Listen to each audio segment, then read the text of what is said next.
And welcome back to our Gator Snapper playthrough of The Legend of Zelda Twilight Princess, where the audio for this episode did not record, and now I am re-recording it well after the fact, much to my disappointment. I'm not going to say I lost any, witty zingers or anything from this episode initially, but I am saying that now I have to re-record, 40 minutes of fucking audio on my end, so I'm a little bummed out by that, but hey, what are you going to do? This is it's the first half of the Temple of Twilight. That's some big shit. You don't just pass over that. That's Xant's hometown. You go there, you see the sights, and you have a good old time doing it. Well, I mean, listen, there was no good time with it. The whole place is kind of drab and dreary. It's worse than going into, the fucking everyone's stereotypical idea of what Detroit would be like. It's like that, plus there's foul hell beast in there, which I don't know, maybe typical Detroit has that. You ever go down the fucking Detroit subway tunnels, you see a goddamn Cerberus pop up? I don't know. I've never been there. Who can say? Who can say, really? If you haven't been there yourself, you can't describe one way or another what it's going to be like. I actually had to deal with someone like that in reality. It was pretty bad. But meanwhile, before we get to that story, welcome to the Palace of Twilight. Twilight. That's what you sound like, Gator Snapper. We got good old Midna here. Hello, it's been so long. Listen, Tuck, can I ask you one last selfish favor? No. Absolutely not. I'm done with favors. I'm done with this shit. I want life to be simple again. I want to not deal with this kind of bullshit anymore. Alright, well, regardless of what my reasons may have been, I once abandoned this world. I left behind the Twilly, those who have followed me, who considered me their ruler. Is that what you call them? The Twilly? I mean, yeah, what did you say? Twilight. Like Twilight? Nah, I like Twilly. Even as they remain here suffering, they believe that help will come for this world. You call them Twilly? What do they have to hope for? What do they have? They have nothing to lose, I guess, but come on. Listen, if they were to see that the only help for them was this gross little imp, don't you think they'd feel let down? So you admit it. You are an imp. I didn't fucking say I wasn't. I don't know where you're getting all off of, all high and mighty like. I'm just saying, most people to use a sexy little thought. So, yeah. You're a real piece of work. So if it's only for a bit longer, can I just keep hiding your shadow while you're in human form? Yeah, sure, why not? It's not like they know who you are. They're not going to see you and be like, that's Midna, isn't it? That's our princess. How did she become such a tiny form? Would they just be like, oh, it's a weird shadow person? They can't even call her weird. Look at them. Look at these horrendous beings. They're plenty weird just all on their own. Oh my god, what happened to you? You're hideous. Wait, not an enemy. Huh, alright. God, I thought I was ashamed of myself. They might look different, but they're inhabitants of this world. They're my people. Zant, how could he? You know what, actually, this is pretty fortunate for me. Now that they're ugly, I look pretty good. I'm not ashamed anymore. You know what, I'm gonna walk out in the open. All for fun stuff. Yeah. Anyways, what the fuck was I talking about? Oh! I was saying something about someone that said the most stupid fucking shit. So, there was a time when I was at the card shop that one of our friend's girlfriends came in to hang out. And I forgot what we were talking about, aliens or something, and she's just like, I don't believe in aliens, but I do believe, it somehow came to this point in the conversation where she was like, I do believe in mermaids though, and we're just like, okay, you don't believe in aliens, but you do believe in mermaids. Why is that? And she's just like, well, we know so little about the ocean. We've only explored 2% of the world's oceans. And I was just like, we've explored less percent of space. What the fuck is wrong with you? You could tell, the stats she was bringing up was something she saw online. And, something that was like, oh yeah, if you want to believe in mermaids, here's the stats you talk to all your friends about. And it's just like, god damn it, you are so stupid. Which was a shame, because the guy, they're both nice people. I'm going to say that. Despite the fact that this claim she was making was so incredibly dumb, I was still like, you're a nice enough person, I can't be too mad, but good lord. The fact is, the thing of, because she was arguing so much against, aliens can't be real, but mermaids can be real. It was almost like, I wish I could be I wish I could give her the credit of oh, she's trolling people. That's a good way to troll people. No. It was completely honest. It was her true feelings on the matter. And I can only get so mad at people's earnest beliefs. It's stupid to be mad at someone for believing in something, but I was still just I don't know. denial of, like, it was equal denial of her on other people's beliefs, and then just foisting her own over others. Like, yeah, no, fucking mermaids, totally real. Only explored 2% of Earth's fucking oceans.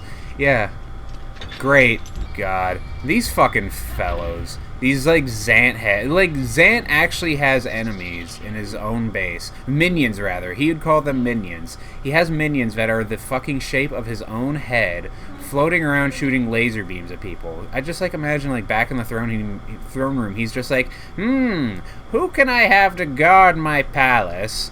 You could have the typical Black Shadow Beast, or I could make a disembodied version of my head, but, like, really big, and it can shoot lasers at it. I think that's pretty cool. What do you guys think? And one of those weird fucking little guys just raises his hand like, I think it's a bad idea. It's just like, man! God, and not to mention Zant. You leave the whole palace is a fucking mess. Midna's in, like, dire straits going through her old palace and seeing it's a big fucking mess like this. Actually, thinking about that, Midna, your palace here, like, what function does it serve being set up in this way? There's, like, for one, there's no, like, pathways up for people to use if they wanted to go to, like, from room A to room B. There's a huge fucking, like, wall that they'd have to scale. Do all your people just come equipped with hook shots? You know what, maybe, like, Twilight folk that have, like, enough magic power where they can, like, float around. Or maybe they just have, like, stretchy arms that they grab onto these fucking grates with. I could imagine it. Seeing, like, how gross the Twilight are like, in general, I can see them with, like, creepy stretchy arms going like, bleh! Oh no, it's a room of enemy with a hand. Oh god, another fucking design choice by Zant. Hands that are only able to do the rock on symbol. Like, it's like a deformity. I wonder if that's an actual deformity. Hands that, like, the two middle fingers are, like, lower down, or, like, smaller, so it looks like they're always doing a rock on. That'd be great. Meanwhile, good old Tuck here. CRT TV Zant, the most foul type of Zant. And it's, wow, god, it's so weird. I didn't notice that before. Or maybe I don't fucking remember. It's been a bit since I recorded this. But Zant with his mask on has a really deep voice. But Zant without his mask on sounds like a fucking prepubescent child. Going like, oh! He sounds like the kind of thing people would make fun of. Just automatically, like, from the get-go. It sounds like if someone was to say, do a funny Let's Player voice of what Zant would sound like, they would make him, when he's supposed to say, like, I'm the evil man, they'd make him sound like, oh, here I am, I'm the evil Zant. Oh, I'm gonna get you, Tuck. I'm gonna slizzle my little fingers all over your body. Yeah, and he does have stretchy fingers. That boy is limber. You'll see. You'll see by next episode how limber Zant can be. Ugh. And Zant has those creepy fucking, like, Cthulhu-esque rats. Those are the worst. Who designed such a creature? Like, oh, you know what? I don't know if I talked about it in this episode or next episode. I wish I hadn't fucking lost a whole episode's worth of audio. But there's something, I don't know. If I might be rehashing the subject, or I might be, like, talking about it out of nowhere. But the idea of, like, in an alternate universe, like, that's Cthulhu-based, that just typical rats are the creepy, like, tentacle-faced creatures that you see in here. And people just treat them like normal rats, like, ew, gross, a fucking rat. Meanwhile, if you come from a normal universe and you go in there, you're just like, ugh, oh, those are, every 2 feet in New York you have these things? Oh no, I hate it. No, I'm never going to New York. As you can see, CRT Zant has all of the abilities normal Zant has that he neglects to use in a proper fight. Proper Zant fight is pretty stupid. He just acts like a child having a temper tantrum through the entire time. This Zant is pretty effective. He keeps, like, fucking instant transmissioning away from you. It's very, like, it's cheap tactics, but they're the ones that work. Like, imagine how tired Tuck would be right now after, like running all over back and forth in this room. Like, that's a pretty bad time. He's gonna be all wiped out, and meanwhile Zant's just like, ha-ha! Now that you're tuckered out, I can destroy you with one fell swoop. CRT Zant has been defeated. His shitty hologram was no match for this hero of time, and he left a big fucking mess. Alright, Zant, you should not be in charge of a palace if you're just gonna fucking explode and fart. Now, you didn't even explode on top of Tuck. Like, what's the point? I mean, arguably, Tuck could just leave and transform back into a human, but still, like, you inconvenience him. Come on. Ah, that shining sphere illuminates this world. It's called a soul. Do you see the connection there? Yeah, I get it. It's like a sun, but it's tiny and inconsequential compared to the actual sun. It's like it's like the sun of your world. Yeah, cool. Shit on my people's beliefs. The power of the soul is the source of life in this world. It's pure power. Is it? Is that it really all power? Oh, wait, whatever. Would you take this soul to the Twilly at the entrance to this world? Please, Tuck. Alright, you got it. I'll rip it out of this completely inanimate object hand. Oh, creepy, creepy hand. Well, it's not too creepy just by itself. You know what is creepy, though? Is when the fucking creepy fucking hand gets up and starts chasing you. It's got scary music the entire time. It goes like, wee, ree, ree. It's a pretty bad time. This is actually a moment of this game that really terrified me playing as a child. Because I don't like being chased in a fucking video game. It really scares me. It's tense. You're just like, oh god, I gotta hurry, I gotta grab the thing, oh, before the hand grabs it. And there's really no consequence to it. Like, the hand, as far as I experienced, did not even hurt you. All it wants is its fucking ball back. It really turned more into an inconvenience more than anything else, but it still terrified me. Probably just because of that fucking, like, soundtrack behind it. The hand itself isn't even creepy. It just looks, it's not like a fucking floating zombie hand. It floats through walls like that, which is pretty creepy, but it really is just the soundtrack to it. It's just like a fucking statue hand. Ain't nothing scary about that on its own. But paired with fucking Cthulhu rats and goddamn fucking scary music, it's a bad time. Oh, this was a really fun part, yeah. Trying to get the goddamn fucking soul orb on top of the fucking platform, yeah. A very stupid, terrifying moment that now, looking in retrospect, is actually pretty funny. Oh yeah, that was the worst part. This episode actually had me yelling a fair bit, if I remember correctly, and I do remember correctly because this was like 3 days ago. It was pretty good. It's a good thing I record in the most part when I'm alone. Otherwise, I'd have my parents come and be like, "Are you really getting this angry at a video game?" And I'd just be like, "Oh, you wouldn't get it. It's serious." Looking back on this is actually a really just like. This dungeon was, like, mainly just inconvenient. It was a big it's a really short. Like, if you do this stuff, like, super... Like, if you do this mission without getting caught by the hand at all, like, you get the 2 orbs, and then there's, like, 2% left of the world's ocean left to do in this goddamn mission. It's, like... It's a really short, simple temple, which kind of made me wonder if, like, towards the end of the design of the game, if maybe, like, I don't know. I always go, like, did they start running out of money? Did they have to meet their fucking deadline? I don't know anything about the production of this game, and I shouldn't talk like I do, but it really does feel like this temple was, like, super short and, like, I don't know. It's super short with time filler to make up for that is all. Whereas other temples, I think, were like, I don't know. Well, it's hard to say. I don't know. Let's go back to like the very beginning at like the Forest Temple. Like the Forest Temple, the first 3 temples actually were all kind of tutorial ones. It's kind of like introducing you what temples are like in this game, or just in Zelda games in general, in case you had never played one before. And then it picked up in the Sand Temple, I still like to think. And what was after that? The Ice Temple I thought was neat. I like the choice of setting, and I like kind of the stuff that's going on in it. Time Temple is still that weird thing of like I never remember it after I'm done with it. It's because I go back in time and I change my fucking future. I change my memories of the whole event. Weird fucking scenario stuff like that. And then you know what? The Sky Temple was actually pretty disappointing as well, from what I remember. But I don't know. Maybe Temple was like. I don't know. Maybe I was about to say maybe the temples weren't their strong suit in this game, but then without the temples, what else is left in this game? Oh no.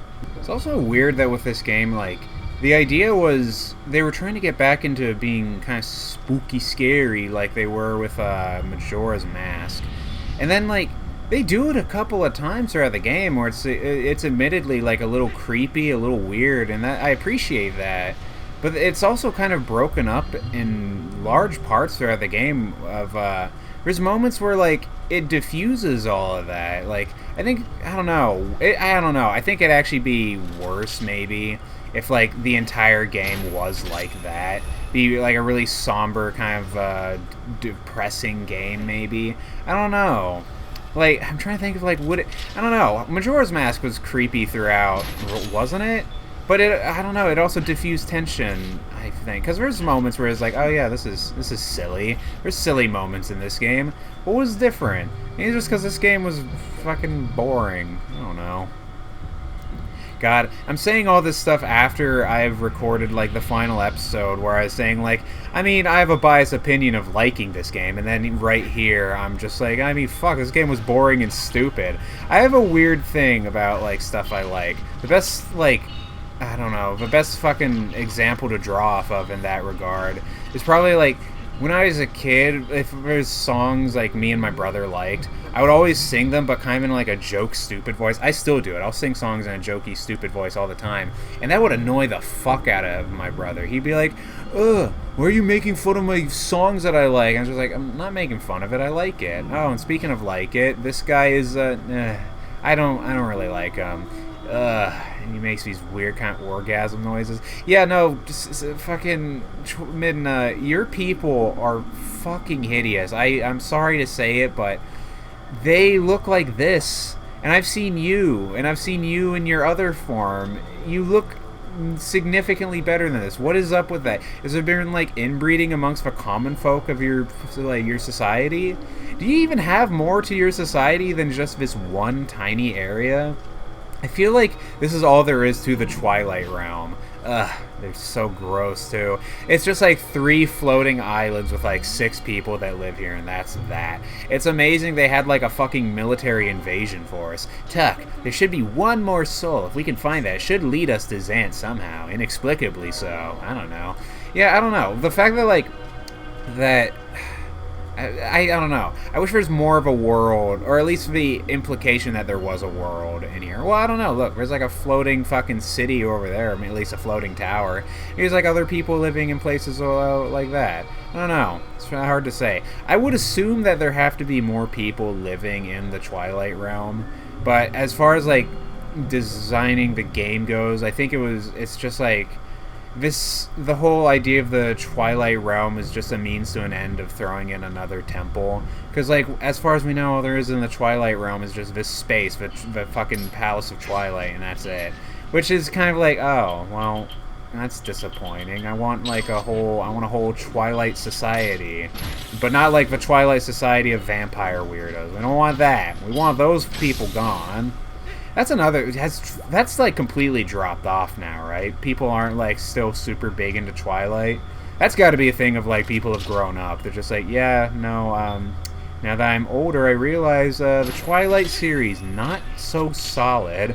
That's one of my favorite stories my mom said. She heard, like, so many people were into Twilight, and she's like, okay, I'll give it a read. Like, she's big into reading books. She read, like, 2 pages on it. She's just like, this is like it was written by a child. And I was like, ha, I got my laughs out of that. Except, I mean, I say that. I never read Twilight, but I've read books that were just as bad. I read plenty of books that are just as bad as Twilight. Honestly, if I had to say, I think probably the Shadowhunter series. I think that one's, I don't know. Is that on par with Twilight? I really liked it. And honestly, I could probably still read them now. Is this just a thing of, like, Gator Snapper's gonna have his reawakening into the fucking Twilight series? Just start reading that, be like, oh, you know what? I'm actually really into this. Become, like, one of the fucking glitter vampire fans, like, way too late after the game.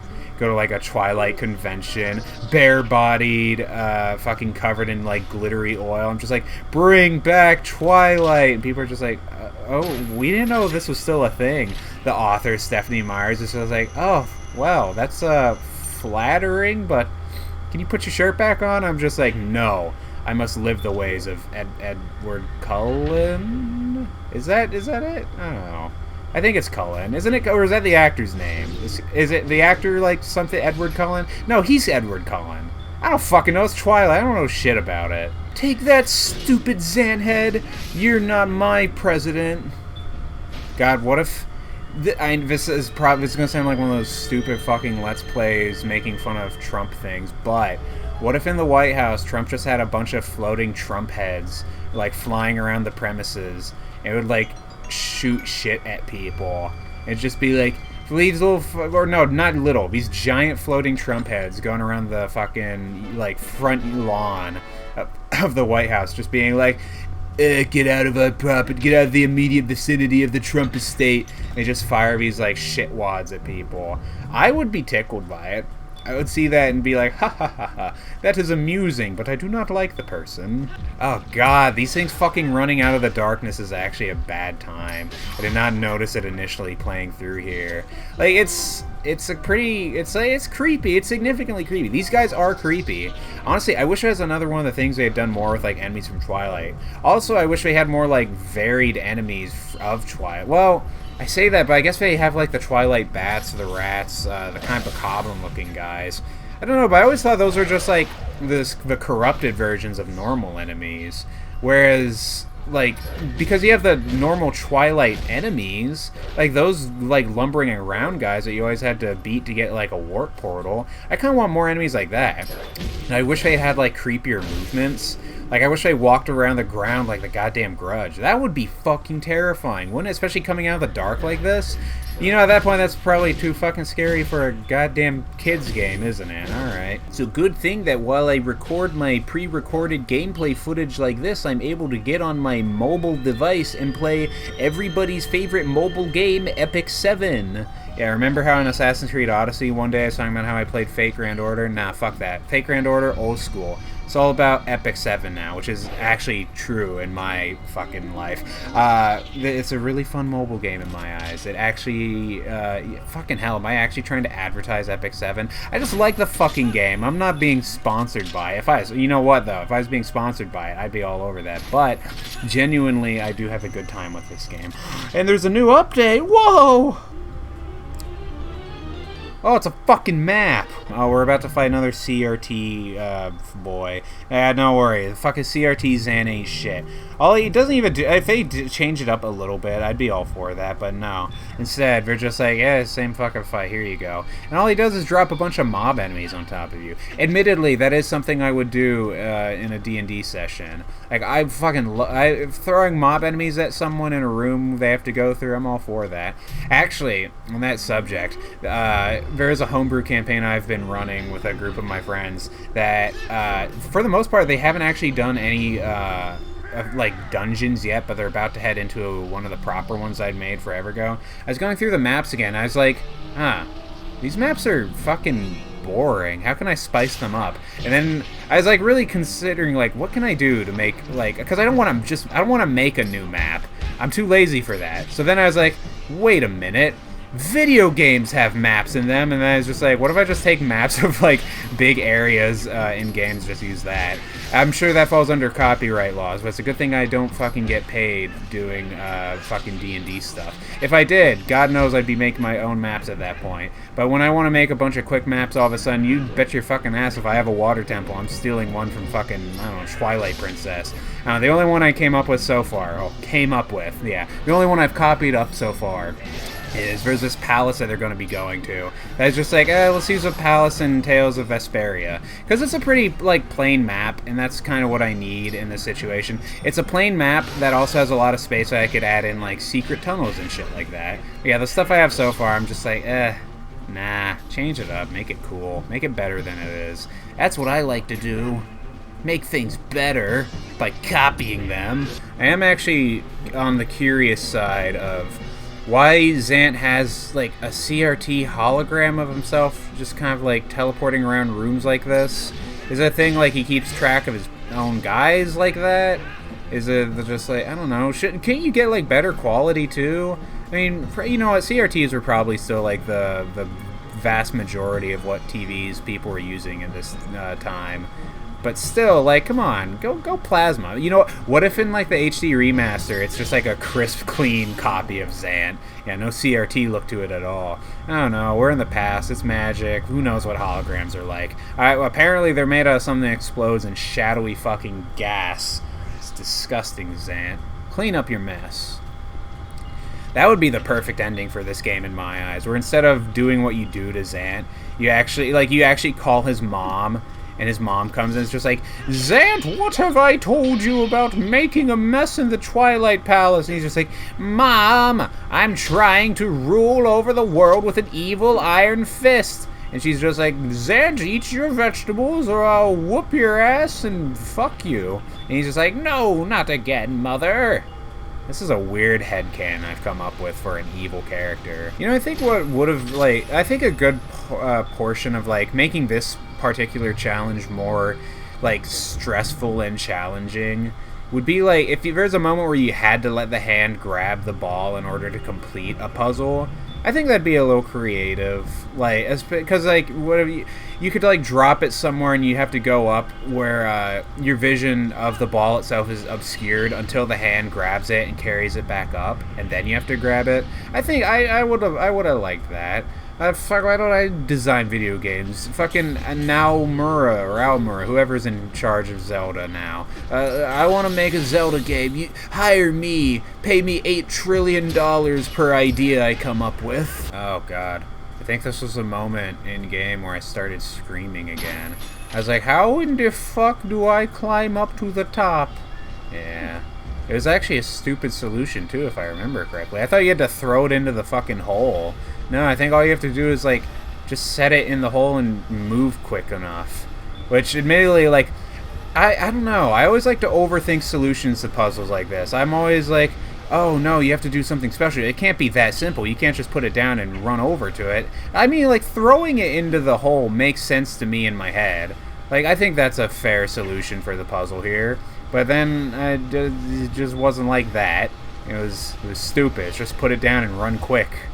Yeah, made me look like a jackass. And I'm starting to think I should just, like, pre-record all my videos at this point and then just commentate on them after the fact. It'd be a brand new format of Let's Play. Just Let's Play, but, you know, stupid. Oh, it did work. Oh, what the fuck was I thinking of?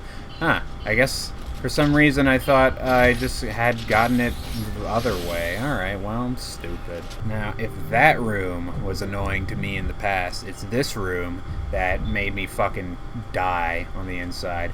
Running on platforms. There's a little bit of something with Link's movement in this game where platforming does not really work too well. I think it's the idea that he likes to automatically jump. And, I don't know. Is there something... I don't know. I'm trying my hardest to think of, like, a way to say something that wouldn't sound stupid. But coming from a place of ignorance, there's no way to kind of just say it without sounding stupid.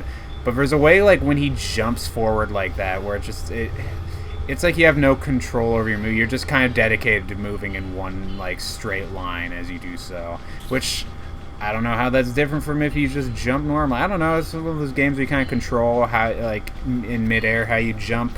How many of those exist, actually? None that I can think of off the top of my head. The main thing I'm excited for when I'm done with Twilight Princess is to record another AAA game that will be super laggy on my channel.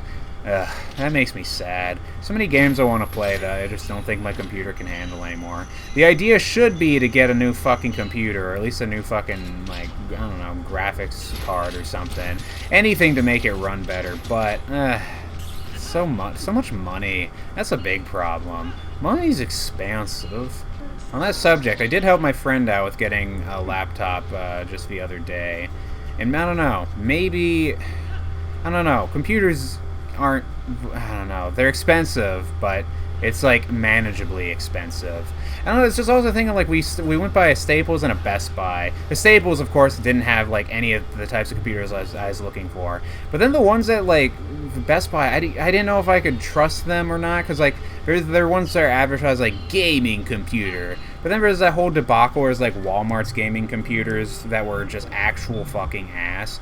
But I don't know, was it just a Walmart? It might have just been Walmart in that case. No one really knows for certain. There are rumors that say Walmart is trash. Oh, another Twilly turned back. I wish there was some variety between the Twilly, too. There's just the two types. Tall and thin, and then short and fat. That's all we got out of them. I want one with, like, luscious breasts and thick thighs and high socks. And now that we think about it, it's just Midna. That's just ordinary-ass Midna. Well, We did our best. This is our headcanon version. Anyways, the other souls here. Link gets the power up to his stupid sword and can fucking throw away Xant's goddamn nasty farts. And it's good. It's oh my god, it actually fucked me over in the final fight of this game. Because it's just like, oh yeah, your sword's powered up now. While you're in the Twilight Realm, it glows like that the entire fucking time. But when you leave, it just looks like the normal fucking Master Sword. And I didn't realize it was actually still special. And I was like, oh, well now I just look stupid. But yeah. I guess on that note, oh, Midna's got something to say. Whoa, look at your sword. Amazing. The power of souls has been transferred to your sword.